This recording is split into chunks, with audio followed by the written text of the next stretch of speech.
C'est notre rencontre ce matin avec le maire de Saguenay. Bienvenue à l'émission à Ça fait nouveau. plaisir. Écoutez, on va commencer tout de suite. On va revenir sur le dossier de l'interdiction de la tonte de gazon le dimanche. Oui. Je pense que vous êtes revenu un peu sur votre position. Où est-ce qu'on en est jusqu'à maintenant? Ça fait drôle de dire ça, puis c'est vrai que tout le monde dit que je suis revenu sur la position, mais c'était une consultation. Ouais. Quand tu consultes, ça veut dire que tu n'as pas de position. Ouais. Hein? On a fait la même chose pour les quartiers blancs. Les quartiers blancs, on avait consulté les gens, puis à l'abbé, ça ne marchait pas. C'est-à-dire que quand on a fait la première consultation, c'était mitigé. Alors, là, on a été voir d'un quartier. À l'abbé, ça n'a pas voulu. Ailleurs, ça voulait. Alors, c'est ça, il faut consulter la population. Mais quand on consulte, ça ne veut pas dire qu'on recule puis qu'on ne veut pas garder à l'abbé. Ça ne veut pas dire qu'on n'a pas... Les citoyens ne veulent pas, ils n'en veulent pas. Nous, on est là pour répondre aux besoins des citoyens. Concernant le dimanche, il y en a beaucoup qui ont associé ça à mon caractère religieux. Ah, même TVA à Montréal, au lieu de me dire « vous arrêtez le gazon le dimanche », le jour du Seigneur. Le lien était facile à faire. Ben, je ne l'ai pas dit de même, mais c'est peut-être vrai qu'il y a un petit peu de vérité. Un petit peu de vérité. C'est que le dimanche, c'est le dimanche. Ouais. Hein? Puis j'aimerais bien ça. Moi, c'est le dimanche, on se calmait tranquillement, puis qu'on faisait d'autres choses. Moi, j'aimerais ça, mais je ne peux pas imposer ça. Hein? Sauf que la tondeuse, je voyais qu'il y avait des villes qui l'avaient appliquée. J'avais au moins 3 villes qui avaient décidé d'arrêter la tondeuse. C'était pas une question religieuse du tout, c'était une question c'était agressant, puis tout ça. Alors, suite à ça, j'ai dit, on va le demander aux citoyens, voir ce qu'ils pensent, qu'est-ce que ça donne. Alors, j'ai fait un ville en action. Puis vous savez, quand je fais des villes en action, souvent, j'envoie ça aux médias, dont vous autres. Oui. D'autres fois, j'envoie ça à 20 000 citoyens qui se sont inscrits. Alors, s'il y en a qui ne sont pas inscrits actuellement, qui m'écoutent, puis qui aimeraient recevoir ces avis-là, vous allez sur Ville en action, vous vous inscrivez avec votre email et vous allez recevoir, une fois par semaine, une fois par 15 jours, c'est le message le plus important qu'on envoie à tout le monde. Puis là, on a dit aux gens, écoutez, le dimanche, si vous en pensez, mais hey, j'ai eu un bombardement. Ça a tout de suite été interprété non, comme non. une prise de position. Fait. Oui, tout de suite, ils ont pensé que c'était... ils ont dit, s'ils disent ça, c'est parce qu'ils veulent l'appliquer, puis c'était non, non, non. Puis je comprends. Je pense que les gens, ils en auront le bol des règlements. Ouais. Puis c'est un peu... Non, c'est vrai qu'on est agressé par les règlements, qu'il y en a beaucoup. Maintenant, ça ne veut pas dire de ne pas le suggérer, de ne pas dire au monde, écoute, ça serait bon, le dimanche, là, si tu es capable de le faire à un autre moment, même le vendredi puis le samedi, après 5 heures, surtout le samedi, des fois, ou même le samedi après-midi, si tu as le plus beau samedi après-midi du monde, tu aimes ça aller sur ton terrain, tu aimes ça faire autre chose, puis là, les tondeuses sont partout. Moi, je trouve ça un petit peu tannant, mais il n'y aura pas de règlement. Donc, C'est ça. les alarmistes peuvent se calmer. Le dossier est clos. C'est pas vraiment la mission de la Ville, dans le fond. Tu sais, on peut bien accompagner les citoyens s'ils désirent, mais s'ils ne veulent pas, le son, c'est pas au maire à gérer le son. Mais il y a quand même une réglementation autour de la tonte de gazon. Je veux dire, il y a des heures. Bien, seulement à partir de 10 h le soir puis 7 h le matin que tu peux pas. Bon, On ne peut pas faire de bruit. C'est pas pour la tonte de gazon. C'est pour la construction, c'est pour n'importe quoi. Ouais. Tu peux pas, entre 10 h du soir et 7 h le matin, décider de faire de la construction, de faire du bruit. Il faudrait dire à certains pilotes de course qui passent dans ma rue, moi, dans la nuit. Il y en a. On dirait que c'est pire au printemps. Hein? Oui. On va parler d'Hydro-Jonquière ce matin. Oui. On sait, tout le monde sait, il y a eu la hausse d'Hydro-Québec, mais à la surprise, Hydro-Jonquière suit la hausse d'Hydro-Québec. Alors, on se demandait, mais je sais, il y aurait des réglementations par rapport à ça. Est-ce que vous pouvez nous expliquer pourquoi exactement? D'abord, Hydro-Jonquière. Il faut bien comprendre qu'il y a 2 opérations. On fait de l'électricité. Très peu. On n'en fait pas beaucoup. Puis on en distribue. Mais 95 de ce qu'on distribue, c'est pas nous autres qui le produit. On l'achète d'Hydro-Québec et on le distribue sur l'ancien Jonquière, seulement ce territoire-là. On aimerait bien avoir toute la ville, mais on a seulement l'ancien Jonquière, Kenogami, un petit peu de la Kenogami, mais pas le reste, pas Arvida, rien. Donc, on fait de la distribution. Et ça a toujours été le cas, on s'adapte exactement, on se colle au tarif d'Hydro-Québec. Parce que on ne sait plus sur quel pied danser. Quelqu'un demeurerait d'une rue, paye un prix, dans l'autre rue, l'autre prix. Puis nous autres, ben, sur quoi tu te bases pour augmenter tes tarifs? Parce qu'oubliez pas qu'Hydro-Québec, quand ils augmentent, ça leur prend des autorisations du ministère, tout un protocole. Nous, on suit le train. Alors, quand Hydro-Québec augmente, on augmente. S'il diminue, on diminuerait, là, mais c'est pas arrivé encore. Ça arrive pas souvent, ça. Pas arrivé encore. Mais il y a une chose, par exemple, c'est que l'électricité qu'on achète d'Hydro-Québec, on l'achète à un certain prix, puis on la revend au prix que les citoyens payent. Mais vous l'achetez, cette électricité-là, avant de la revendre. Mais quand on l'achète, Hydro-Québec, là, ils se sont fait dire, eux autres, nous autres, vous ne faites pas assez de profit. Pour le chiffre d'affaires que vous avez, vous ne faites pas assez de profit. Après ça, te fait dire ça, ils ont dit, on va trouver des moyens. Le moyen qu'ils ont trouvé, c'est qu'ils sont allés voir les villes. Il y a Alma, Saguenay, Sherbrooke. On est une dizaine de villes au Québec. Ils ont dit, vous autres, vous allez nous payer plus cher maintenant. Alors, à Saguenay, à partir de l'année prochaine, là, ça commence à monter. Ça va nous coûter 3 millions de plus par année. Ça, c'est des taxes qu'on va être obligé de taxer. On a dit au ministère, je l'avais dit à Sylvain Gaudreau, il n'y a rien qui s'est passé. Le maire de Sherbrooke était découragé aussi. Et à Sherbrooke, c'est 7 millions. Alors, parce que c'est beaucoup plus gros que nous autres, le système. Oui. Alors, là, on se dit, ça n'a pas de bon sens. Hydro-Québec, là, ils vont arriver au gouvernement dans quelques années. Ils vont dire, ah, on l'a fait, nos devoirs. Vous nous avez dit qu'on ne faisait pas assez de profit. On en fait plus. Puis ils vont le chercher dans les villes. Puis les villes, ce qu'ils font, ils taxent. Parce que 3 millions, là, dites-vous une chose, c'est sûr que les taxes vont monter parce que nous autres, on est pressé le citron. À Saguenay, ça coûte 600$ de moins par porte. Mais il y a une limite à presser le citron. Tu sais, on achète moins d'autos de police, moins de camions de pompiers, on fait attention à tout. Puis on a moins d'employés per capita que les autres villes. Mais il y a une limite, là, tu sais, des polices en prend, là. Puis les autos de police, là, même si je voulais les avoir à 10 000, là, savez-vous combien ça coûte une auto de police équipée, là, parce qu'il faut que tu équipes ça avec tout ce qu'il faut dessus, là? Ça coûte 50 000$ par auto. On est en soumission, là, pour en acheter 15. 15 fois 50 000$. Puis on va en soumission, c'est partout au Québec, là, on essaie d'avoir le meilleur prix. Mais moi, vous dire, là, aller à Montréal, à Québec, à Sherbrooke, les prix, là, c'est pareil. Ça finit tout pareil. Tu sais, il y en a qui va payer 200$ de plus, 300$ de moins. Mais c'est 50 000$ par auto. Moi, je suis découragé. Hein. Ça lui prend une auto comme ça, là. Je suis découragé aussi parce que des fois, quand je vais en voyage, là, je regarde ça. Tu arrives en France, là, le policier, là, il est en Renault, là, puis il trime son affaire. J'étais au Brésil, là, il y avait des Chevrolet AVO. Hey, pourtant, un police, il y a de l'ouvrage au Brésil, là, et ça brasse par là. Mais si on va à Dubaï, par exemple, ils ont des voitures de police assez luxueuses. Dubaï, ils sont capotés un peu. C'est un autre dossier. On va rester dans la thématique des ressources comme ça. On va parler de gaz naturel ce matin. Parce qu'on a entendu parler cette semaine, et tous les médias en parlent, de la possibilité d'une entreprise de production ou de transformation de gaz naturel qui viendrait s'établir ici, à Port-de-Grand-Anse même. De quoi il s'agit exactement? Écoutez, ça fait 1 an que Promotion Saguenay est là-dessus. Je ne vous dis pas tout ce qui s'est passé, mais c'est un dossier qui va très bien. Mais moi, je me suis engagé devant eux autres, parce que on ne rit plus, là, on est dans les milliards. Là. Je me suis engagé à ne pas parler. OK? Puis j'ai bien parlé à mon monde, parce que je ne peux pas y aller tout seul. Là, hein? J'ai bien parlé à mon monde de Port Saguenay, de Promotion Saguenay. On ne parle pas. C'est un engagement qu'on a de ne pas parler. Puis la fuite, elle ne vient pas de nous autres. Là, je me doute d'où elle vient. Là, il y a eu une fuite. Puis la fuite qu'il y a eu, je suis obligé de dire que c'est vrai. OK? Il y a une poste de radio qui a sorti de quoi? Je suis obligé de vous dire que c'est vrai. Sauf que là, j'ai parlé à la compagnie, puis là, wow, là, tu sais, parce que quand tu as un gros projet comme ça, n'oubliez pas que vous pouvez alarmer tout le monde. Puis là, on n'est pas prêt. Vous pouvez alarmer les environnementalistes, les citoyens. Qu'est-ce qui se passe? Hey, wow, qu'est-ce qui se passe? Quand tu parles de ça, il faut que tu sois prêt. Il faut que tu sois prêt à répondre à tout. Il faut que tu aies une réponse. Tu ne peux pas arriver dans une assemblée publique. Oh, je ne le sais pas. Bien, écoutez, vous avez peut-être raison, mais je ne le sais pas. Bien, non. Ça, écoute, là, ces affaires-là, là, faut que ça soit cédulé au quart de tour. Puis, c'est pas des enfants, là, la compagnie. Là. Ils connaissent ça. Là. Alors, moi, je me suis engagé à ne pas parler, donc je ne peux pas aller plus en profondeur que ça. Je peux vous dire que je suis déçu que ça soit sorti. Je suis très déçu. J'ai entendu le poste de radio dire « Ah, ça ne nuira pas ». Je ne dis pas qu'on va perdre le projet. Je ne dis pas ça. Je sais, c'est pas bon, certain. Là, il y a comme une réticence. Là. J'ai parlé à la compagnie. Là, ils sont en tout cas convaincus que ça ne vient pas de nous autres. Là. Ouais. C'est déjà ça, parce qu'ils auraient perdu notre confiance, ça ne serait pas plaisant. Ils sont convaincus que ça ne vient pas de nous autres. Quand je dis nous autres, je parle de Promotion Saguenay, je parle du port. Alors ça ne vient pas de nous autres. Puis à quel moment on en saurait plus sur... À quel moment on peut en révéler des choses? Normalement, on s'attendait qu'une décision soit prise avant le mois de juillet.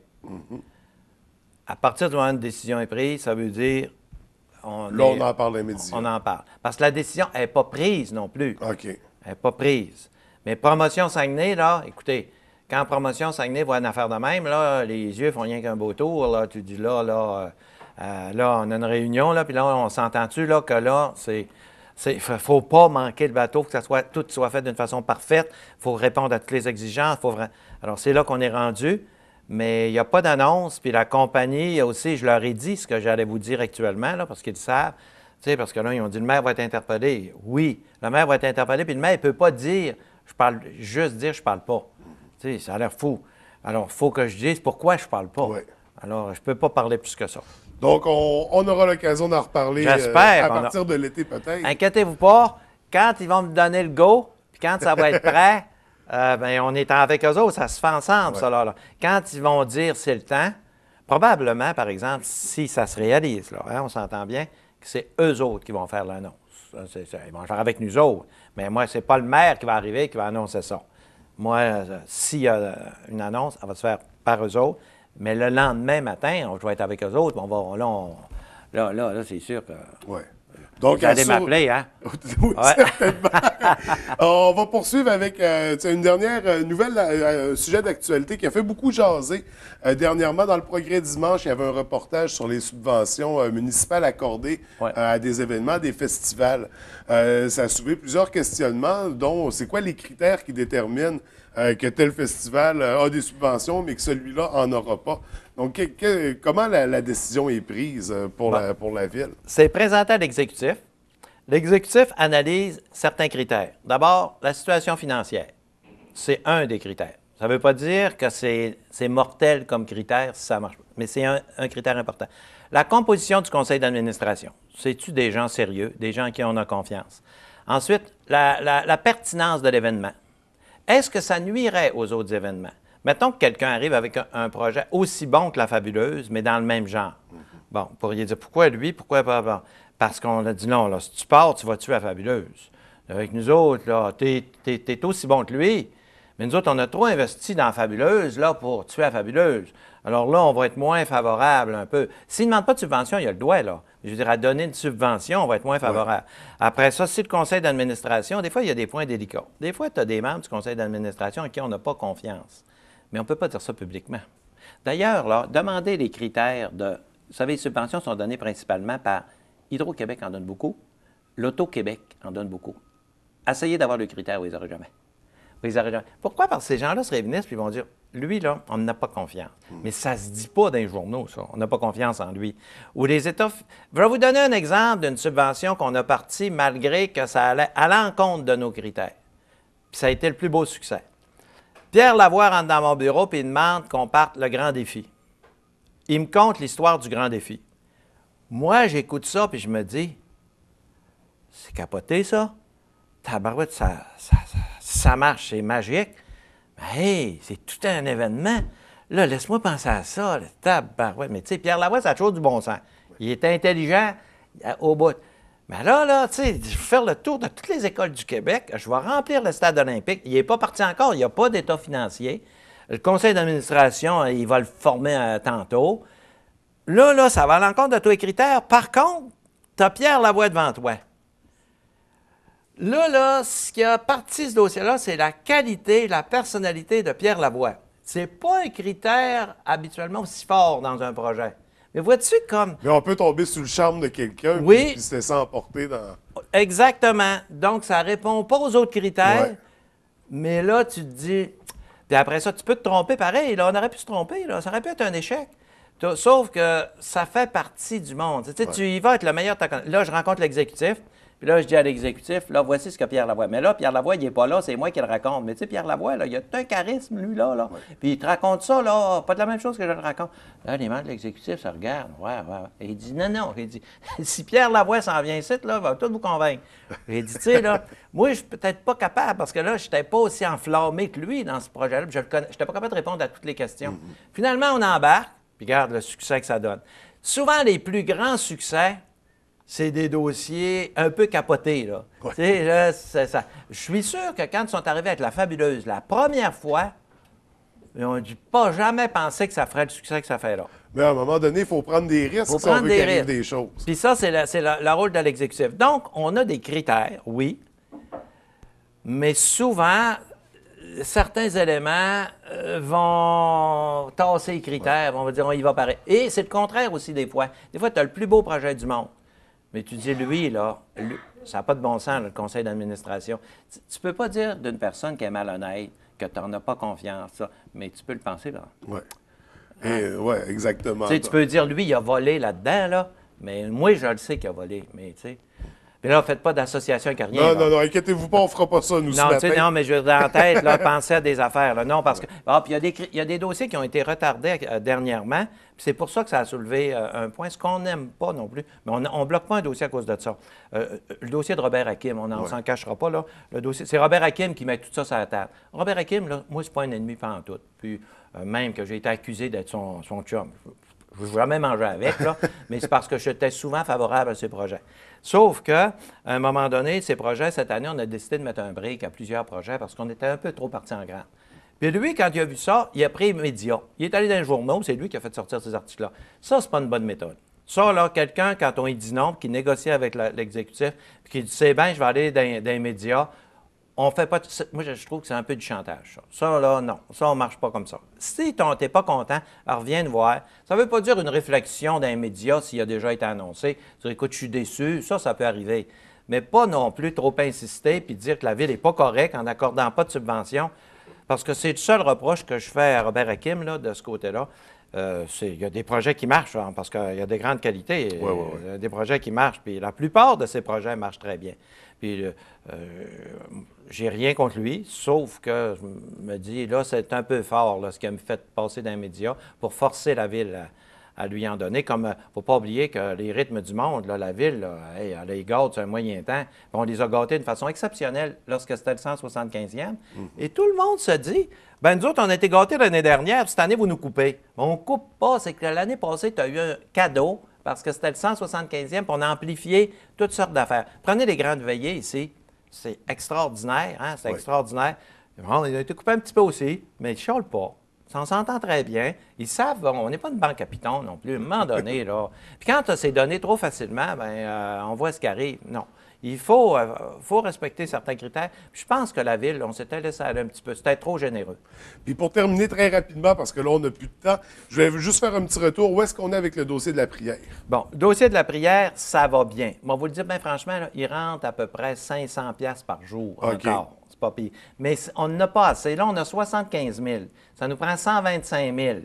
Hein? Ça veut dire qu'on a un petit peu plus qu'à la moitié de ramasser. Alors, il ne faut pas oublier une chose.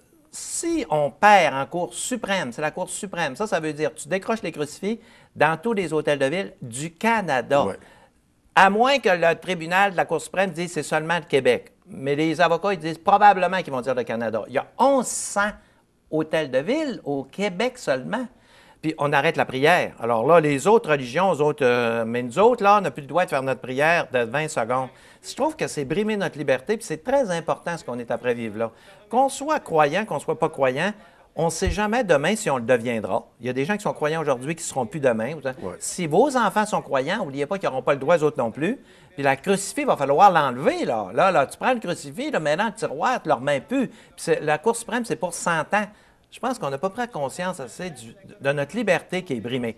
Tu veux pas l'avoir, le crucifix, mais elle n'est pas. Regarde à Robertval. Il est arrivé un maire il y a à peu près 10-15 ans. Il dit, moi, le crucifix, il ne veut rien savoir de ça. Il a décroché le crucifix, il l'a enlevé.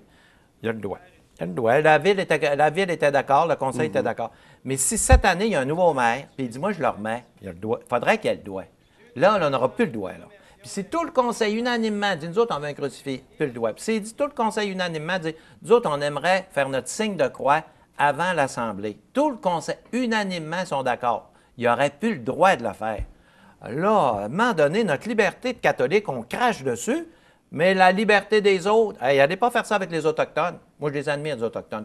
Quand ils ont passé, ils ont mis de la fumée autour de Radio-Canada, quand ils ont fait la bénédiction, ils ont demandé de faire les cérémonies. Il n'y en a pas un qui a ri, hein? Radio-Canada, toute la gang de Montréal était là. Ils ont mis de la fumée, puis ça chez les mauvais esprits, autour de Radio-Canada. Ça, c'était le dehors. Je me rappelle, j'étais là, moi. Ça, c'était comme chasser les mauvais esprits, là. Il y a un qui a un reproche que je lui ai fait, ils n'ont pas mis assez de fumée, mais ils n'ont mis pas mal, là. Puis après ça, personne n'a ri. Ça s'est fait bien correct. Puis c'est normal, c'est leur cérémonie, c'est leurs affaires, c'est comme ça, c'est leur tradition. Mais les nôtres, on dirait, on crache dessus. Donc, le dossier de la prière va bien. Oui, très bien. Très bien. Monsieur le maire, Merci. c'est toujours un plaisir de vous recevoir. Merci. Merci beaucoup. Je vous souhaite une belle journée. Ça me fait plaisir, merci.